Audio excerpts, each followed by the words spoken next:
उठी मैं कुछ सपने लेकर, भरकर जेबों में आशाएं, दिल में है अरमान यही, कुछ कर जाए, कुछ कर जाए.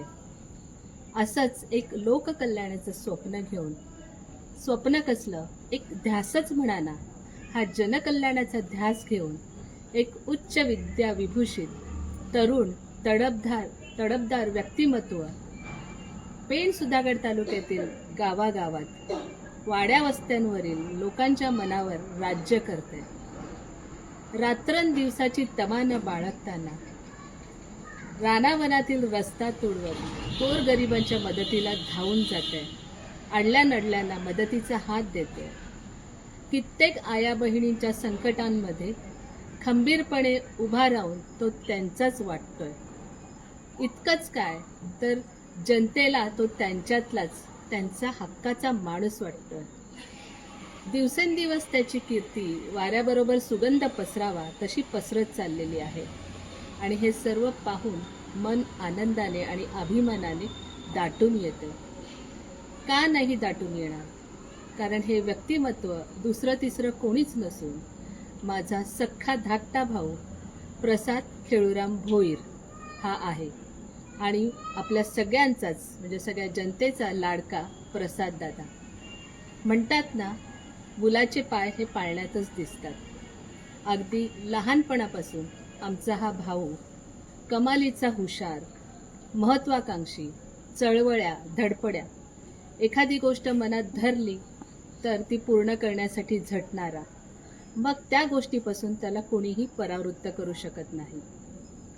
ती गोष्ट पूर्ण केल्याशिवाय तो शांत बसत नाही. एका सामान्य कुटुंबात जन्मलेला हा आमचा भाऊ माझ्या आई वडिलांच्या उत्तम संस्कारात मोठा झालेला आणि असामान्य कर्तृत्व गाजवण्याची क्षमता असलेला प्रसाद आज एक वेगळं स्वप्न घेऊन, एक वेगळा विचार घेऊन संपूर्ण जनतेसमोर येत आहेत. आणि एक मोठी बहीण म्हणून मला त्याचा सार्थ अभिमान आहे. आमचा प्रसाद हा आमच्या घरामध्ये सगळ्यात धाकटा, म्हणून आम्हा सगळ्या कुटुंबियांचा तो लाडका आहेच.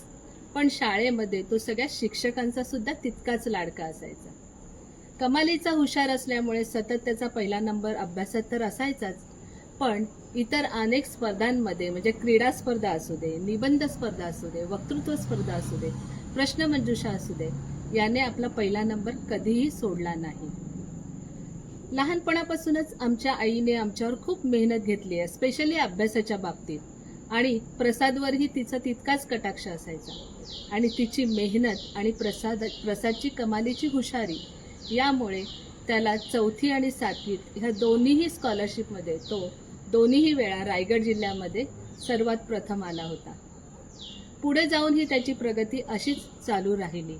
असे अभिमानाचे क्षण प्रसादने आम्हाला खूप दिले आहेत आणि यापुढेही तो देत राहील याची आम्हाला नक्कीच खात्री आहे.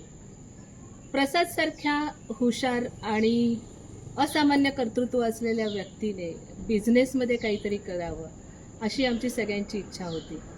कारण राजकारण हे आमचं प्रांत नाही असं आम्हाला नेहमीच वाटत असतं. सांगायचं तात्पर्य असं की ही वरकरणी निर्भीड किंवा बिनधास्त वाटणारा आमचा हा भाऊ मनाने खूप हळवा आहे. आणि म्हणूनच आम्हा सगळ्या बहिणींना, आईला, आमच्या सगळ्या कुटुंबियांना वाटत होतं की प्रसादसारख्या हळव्या माणसाने या जे देशभरात चाललेलं जे घाणेरड्या पद्धतीचं राजकारण आहे त्या क्षेत्रात उतरू नये. कारण त्याच्यासारख्या शुद्ध, साध्या विचारसरणीच्या किंवा निर्मळ मनाच्या माणसाचं राजकारणात निभाव लागू शकणार नाही अशी आमची सगळ्यांची प्रामाणिक मत होतं. पण प्रसादचा विचार हा नेहमी जगावेगळा आणि दूरदृष्टिकोनातून केलेला असतो. तो नेहमीच म्हणतो की जर असाच सगळ्यांनी विचार केला तर मग स्वच्छ मनाची किंवा स्वच्छ निर्मळ मनाची लोक राजकारणात कधी येतील? शिक्षणाचा उपयोग कधी होईल? जर आपल्याला समाज परिवर्तन हवं असेल, आपल्याला चांगलं सरकार हवं असेल तर उच्च विद्या विभूषित आणि चांगले विचार करणाऱ्या लोकांनी राजकारणात येणं गरजेचं आहे. नक्कीच त्याचा हा विचार दूरदृष्टीचा आहे, योग्य आहे आणि बुद्धीला पटणाराही आहे. पण एक मोठी बहीण म्हणून मला नेहमीच त्याची काळजी वाटते. कारण त्याला छक्के पंजे येत नाहीत.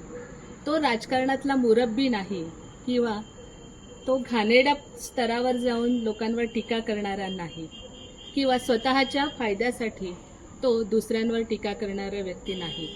तो त्याच्या कार्याने, त्याच्या कर्तृत्वाने समाजामध्ये नावारूपाला आलेला व्यक्तिमत्व आहे. खरंच काळाची गरज आहे की आजकाल उच्च शिक्षित किंवा उच्च विद्याविभूषित आणि चांगल्या विचारांच्या व्यक्तीने राजकारणात येऊन एक चांगलं सरकार बनवणं आणि देशाच्या पर्यायाने देशाच्या कल्याणासाठी काम करणं गरजेचं आहे. आणि तोच विचार घेऊन हा आमचा भाऊ आज या क्षेत्रामध्ये समाजकारण करता करता राजकारणात उतरलेला आहे.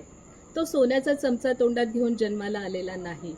त्याने स्वकष्टाने रात्रंदिवस मेहनत करून स्वतःच्या बिझनेसमधून मिळवलेला जो पैसा आहे किंवा जे आर्थिक भरभराट झालेली आहे त्याचा समाजासाठी उपयोग करण्यासाठी, गोरगरिबांना त्याचा उपयोग करण्यासाठी त्याचं तो पैसा तो वापरत असतो.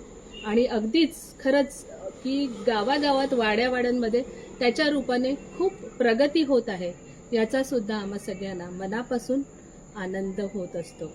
फक्त आज गरज आहे ती त्याला या राजकारणामध्ये लोकांचं प्रतिनिधित्व करण्याची संधी प्राप्त होण्याची. कारण ती संधी जर प्राप्त झाली तर तो अधिक सक्षमपणे लोकांच्या समस्या दूर करू शकेल किंवा लोकांच्या समस्या एका मोठ्या व्यासपीठापर्यंत नेऊ शकेल. आणि त्या गोष्टीसाठी आम्हा सगळ्यांचा त्याला नेहमीच पाठिंबा आहे. खरं तर आमचा प्रसादने त्याच्या कार्याने, त्याच्या कर्तृत्वाने, त्याच्या स्वभावाने जनतेमध्ये स्वतःचं नाव कोरलेलं आहे किंवा लोकांमध्ये तो लोकप्रिय झालेला आहे. लोकांनी त्याला आपला नेता मानलेलाच आहे. फक्त आता निवडणुकीच्या रूपाने त्याच्यावर शिक्कामोर्तब होणं गरजेचं आहे. आणि त्यासाठी आम्हा सगळ्या कुटुंबियाचा त्याला नेहमीच पाठिंबा राहील. आम्हा सगळ्यांचे आशीर्वाद आणि शुभेच्छा त्याच्याबरोबर नेहमीच राहतील. प्रसादला पुढील भवितव्यासाठी मनापासून शुभेच्छा देऊ इच्छिते आणि जाता जाता एवढंच म्हणू इच्छिते, होगे सूरज सा तेज नहीं है उसमें, दीपक सा जलता देखोगे, सबकी राह रोशन करने से आप उसको कब तक रोकोगे, सबकी राह रोशन करने से आप उसको कब तक रोकोगे. धन्यवाद.